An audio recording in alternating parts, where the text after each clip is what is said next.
Plurality বা inclusiveness, যেটা আমি কেবল আলোচনা করলাম, যে আপনার সমাজের সবাইকে কেউ যদি মানে পশুকামীও হয়, কেউ যদি শিশুকামীও হয়। আপনি জানেন কিনা জার্মানিতে এখন পশুকামীদের আলাদা সংগঠন আছে, তাদের আলাদা ম্যাগাজিন আছে, হ্যাঁ, পেডোফাইল তাদের একটা ভয়েস আছে। আপনাকে সবাইকে কথা বলতে দিতে হবে, সে যেই হোক, ঠিক আছে? সুতরাং এখানে একটা প্লুরালিটির ব্যাপার আছে, ইনক্লুসিভনেস ব্যাপার। তিনি এখানে চরম পর্যায়ের ভুল তথ্য এবং অতিরঞ্জিত ভীতি ছড়াচ্ছেন। তিনি কিছু বিচ্ছিন্ন ঘটনা বা অতীতে বাতিল হয়ে যাওয়া আইনকে বর্তমানের সাধারণ নিয়ম হিসেবে চালিয়ে দেওয়ার চেষ্টা করছেন। পশুকামিতা কি জার্মানিতে বৈধ? এর সরাসরি উত্তর না। জার্মানিতে পশুকামিতা বা প্রাণীদের সাথে যৌন সম্পর্ক স্থাপন করা পুরোপুরি নিষিদ্ধ এবং দণ্ডনীয় অপরাধ। 2013 সালে জার্মানির অ্যানিম্যাল প্রোটেকশন অ্যাক্ট সংশোধন করে এটি নিষিদ্ধ করা হয়। কেউ এটি করলে তাকে 25,000 ইউরো পর্যন্ত জরিমানা করা হতে পারে। এমনকি যারা এর বিরুদ্ধে আদালতে আপিল করেছিল, 2016 সালে জার্মানির সর্বোচ্চ আদালত কনস্টিটিউশনাল কোর্ট সেই আবেদন খারিজ করে দিয়ে নিষেধাজ্ঞা বহাল রাখে। তিনি 2013 সালের আগের কোনো বাতিল হয়ে যাওয়া বিষয় নিয়ে কথা বলছেন অথবা সম্পূর্ণ মিথ্যা তথ্য দিচ্ছেন। শিশুকামিতা কি জার্মানিতে বৈধ? এর সরাসরি উত্তর না। শিশুকামিতা কঠোরভাবে নিষিদ্ধ এবং চরম ঘৃণিত অপরাধ। জার্মানিতে শিশুদের সুরক্ষা নিয়ে অত্যন্ত কঠোর আইন আছে। যে কোনো ধরনের শিশু যৌন শোষণ বা চাইল্ড পর্নোগ্রাফি রাখা এবং প্রচার করা সেখানে সর্বোচ্চ অপরাধের একটি। প্লুরালিটি বা ইনক্লুসিভনেস, যেটা আমি কেবল আলোচনা করলাম, যে আপনার সমাজের সবাইকে স্রোতের বিপরীতে গিয়ে ইসলামিক গবেষণামূলক কন্টেন্ট তৈরি করতে এবং প্রকৃত ইসলামকে সকল মানুষের সামনে তুলে ধরতে সময় এবং সম্পদ উভয়েরই প্রয়োজন। আমাদের বিলিভার বাংলা চ্যানেলকে সাপোর্ট করুন, যাতে আমরা এই চ্যানেলের জন্য আরও বেশি কাজ করতে পারি। আমাদের সফলতার জন্য দোয়া করুন, আমাদের চ্যানেলকে সাবস্ক্রাইব করুন এবং ভিডিওগুলো অন্যের সাথে শেয়ার করে আমাদের সঙ্গেই থাকুন।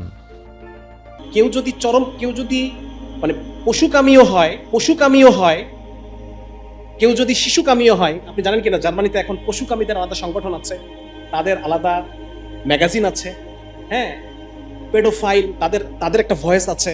আপনাকে সবাইকে কথা বলতে দিতে হবে, সে যেই হোক, ঠিক আছে? সুতরাং এখানে একটা প্লুরালিটির ব্যাপার আছে, ইনক্লুসিভনেস ব্যাপার। আচ্ছা, গণতন্ত্র মানেই কি পাপাচার বৈধ করা? এটি একটি ভয়ঙ্কর মিথ্যাচার। বরং গণতান্ত্রিক সমাজেই শিশুদের সুরক্ষায় সবচেয়ে শক্তিশালী আইন এবং কঠোর বিচার ব্যবস্থা থাকে। তিনি জার্মানির উদাহরণ দিয়ে মানুষকে ভয় দেখাচ্ছেন যে সেখানে পশুকামিতা বা শিশুকামিতা বৈধ। তিনি মানুষের আবেগকে পুঁজি করে মিথ্যাচার করছেন। তিনি কি মনে করেন যে জার্মানি বা পশ্চিমা বিশ্বের মানুষ তাদের সন্তানদের ভালোবাসে না? আসলে তিনি গণতন্ত্র শব্দটাকেই ঘৃণা করেন, এবং ঘৃণা করেন বলেই পশ্চিমা বিশ্বের কিছু বিকৃত বিচ্ছিন্ন ঘটনাকে পুরো ব্যবস্থার উপর চাপিয়ে দিচ্ছেন। গণতন্ত্র মানে অরাজকতা নয়, গণতন্ত্র মানে কঠোর আইনের শাসন, যা শিশুদের এবং প্রাণীদেরও সুরক্ষা দেয়। পশ্চিমা বিশ্বের কোথাও শিশুকামিতা বা পশুকামিতা বৈধ নয়। তার মতো যারা এসব দাবি করছেন তারা হয় অজ্ঞতা থেকে বলছেন, অথবা সাধারণ মানুষের মনে পশ্চিমা গণতন্ত্র সম্পর্কে তীব্র ঘৃণা তৈরির জন্য সুপরিকল্পিত মিথ্যাচার করছেন। শিশুকামিতা বিশ্বজুড়ে একটি জঘন্য অপরাধ। পুরো পশ্চিমা বিশ্বে, আমেরিকা, ইউরোপ, কানাডা, অস্ট্রেলিয়া, শিশুকামিতা কেবল অপরাধী নয়, এটি অন্যতম জঘন্যতম অপরাধ হিসেবে গণ্য হয়। শিশুদের উপর যৌন নির্যাতন বা চাইল্ড পর্নোগ্রাফির জন্য পশ্চিমা দেশগুলোতে 20 বছর থেকে শুরু করে যাবজ্জীবন কারাদণ্ড পর্যন্ত হয়। কোনো ব্যক্তির বিরুদ্ধে যদি শিশুকামিতার অভিযোগ প্রমাণিত হয়, তবে তাদের জন্য সেক্স অফেন্ডার রেজিস্ট্রি থাকে, যার ফলে তারা সারা জীবন নজরদারিতে থাকে।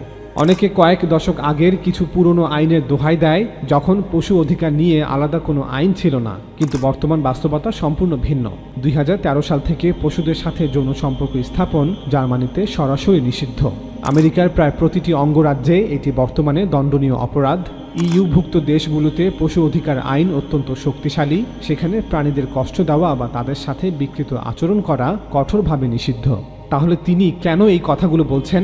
তিনি জানেন বাংলাদেশের মানুষ ধর্মপ্রাণ এবং মূল্যবোধের প্রতি শ্রদ্ধাশীল। তাই তিনি গণতন্ত্র আনলে আপনার ঘরে শিশুকামী আসবে এমন একটা কাল্পনিক ভয় ঢুকিয়ে দিয়ে মানুষকে এক নায়কতন্ত্রের দিকে ঠেলে দিতে চাচ্ছেন।